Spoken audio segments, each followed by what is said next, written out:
Hi friends, Angelica here. Welcome back to my channel. I have a different kind of video to share with you today. I'm going to be putting together this spring card and showing some new products that are in the Greetery's Spring Fever collection, which will be available in the Greetery Shop this Wednesday. Let's start with the BotaniCuts Carrot. This die set comes with 2 carrot dies and 3 stem and leaf dies. I decided to spray the carrots and stems with Distress Oxide spray, so I'm just setting up a sticky surface with painter's tape to attach the die cuts to. I'm taping painter's tape to printer paper, and then I'm going to add the die cuts and head outside to spray. I picked spice marmalade and dried marigold sprays for the carrots, and mowed lawn and cracked pistachio for the stems and leaves. Now the carrots are sprayed and I'm going to shade them a little bit. I'm using Vintage Photo and Rusty Cage to add ink to their left side, and I'm adding the ink with finger daubers. I did put on gloves for this step. I wasn't wearing gloves outside and I ended up with stained fingers after touching the wet paper a few times. So gloves are on now for no more staining. Starting with Vintage Photo, I'm adding ink to the left edge, and then I'm blending it out a bit with Rusty Cage, and I'll go over the edge one more time with Vintage Photo. Now for the leaves, I used Forest Moss, quickly dabbing the edges of the leaves with my finger dauber. I'm doing all of my ink blending on a Tim Holtz craft mat so I can keep my main workspace clean from these inks. To attach the leaves, I'm pinching open the top groove of the carrot, opening up just a bit so I can fit the stems in there. I used the 2 smaller stems for the small carrot, and so I had to maneuver the stems just a little bit more than I did for the large carrot and stem.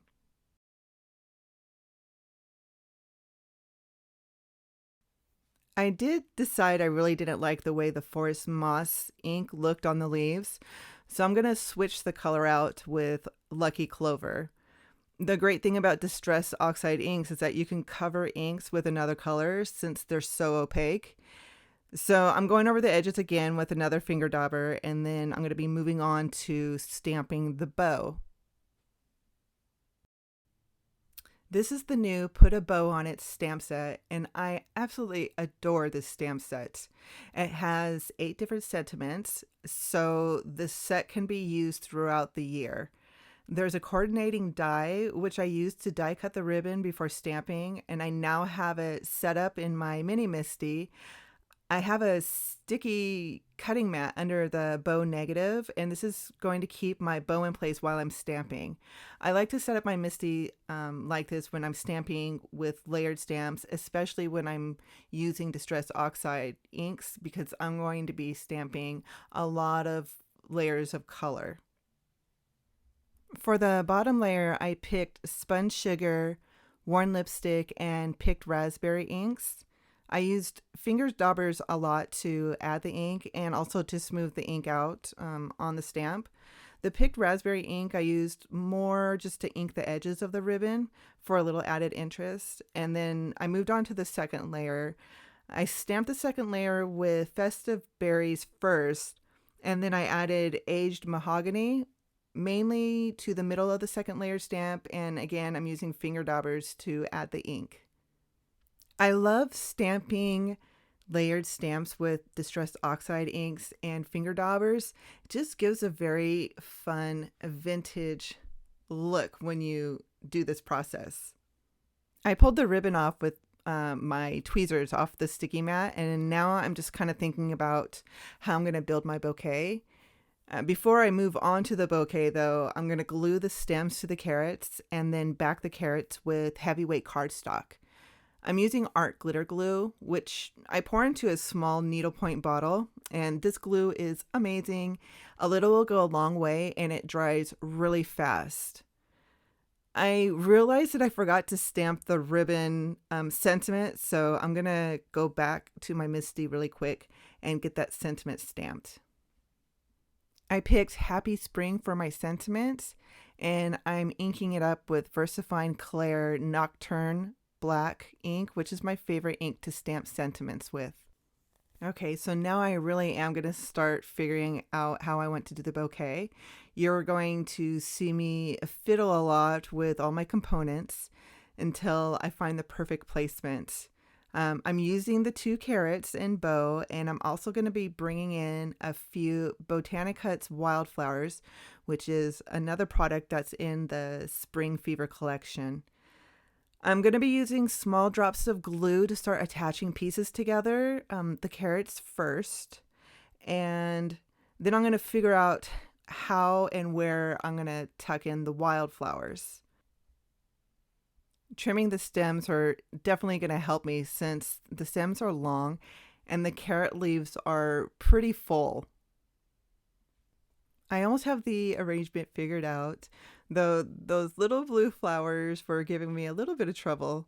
I'm going to bring in the bow, and this is going to help me figure out where my last flower tucks are going to be. When I have the perfect placement, I'm just going to pull back a leaf here and there and just start adding little drops of glue. I'm not trying to attach everything together like really strongly right now. I just want to get the bouquet to not move out of position. I'm going to use a thin foam square to attach the bow to the carrots, and then I'll be turning the bouquet over and I'm going to start adding glue to really start attaching the pieces together. Since this glue dries pretty quickly, I only need to pinch the papers together for a second or two, and then I can move on to the next spot to glue. And then once I finish with the glue, I'm going to use my tweezers to start tucking in more thin foam squares onto the bow. So the bow has an even height and good support everywhere. I use thin foam squares on almost every project. I also have the normal size foam squares, and I'll be using some in just a minute, but the thin size is my favorite size to use. They're not too high, and for me, they give the perfect dimension. Also, you can see I use my tweezers quite a lot. Before I even start a paper crafting project, I make sure that I have them out and they're right next to me. They really make these more tedious parts of crafting really easy.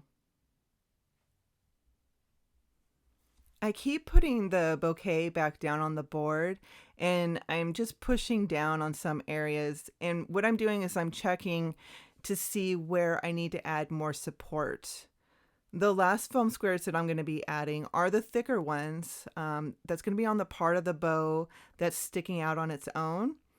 This is going to help attach the bow to the card panel evenly, and the bow will have the support on the sides and at the end of the ribbons. The bouquet is now finished, so it's time to start the watercolor background. I'm starting by adding water to the watercolor paper. I want there to be a lot of water so the pigment will move well, but not so much water that the water sits on top of the paper. I just want a really good sheen. I'm picking up some blue paint with my number 12 round brush, and I'm going to quickly brush it onto the wet area. Since the paper is wet, the watercolor is going to move nicely on its own. I'm using Fabriano Artistico extra white watercolor paper, and it's 100% cotton, which really helps with the pigment movement. Adding the water first to the paper tames down the harsh edges that happen when you add wet paint to dry paper. I'm now using my heat tool to dry the panel, and then I'm going to repeat the process, but this time I'm not going to wet the paper first. For the second layer, I do want a more harsh paint edge. I do this background a lot. It's simple, it's pretty, and it's really quick to do. I make sure that the second layer is more narrow, so the first layer's smoother edges are showing. I'm going to completely dry the panel again, touching the panel to make sure it's dry. I want to add some paint splatter, but I definitely don't want to splatter any paint on wet paper, even if it's just a little damp. It's going to make a big mess. I'm going to use my number 12 wet paintbrush to pick up some blue paint and tap that onto the panel. I'm going to dab some of that ink up with a paper towel. And then I'm going to splatter just one more time, and again dabbing up some of the paint with the paper towel. I'm going to thoroughly dry the panel one last time with my heat tool, get it off the board, and get my card put together. You got to see 3 new products from the Greetery's Spring Fever collection: the BotaniCuts Carrot, BotaniCuts Wildflowers, and Put a Bow on It stamp set. You can find more details about these products over on my blog, as well as more examples using these products. I'll leave a link to my blog down in the description. I want to thank you so much for joining me today. I hope you enjoyed your time, and I hope I was able to share some tips and inspiration with you. If you enjoyed this video, please give it a thumbs up, and don't forget to subscribe before you leave. I'm going to be back shortly with another video, so I'll see you then.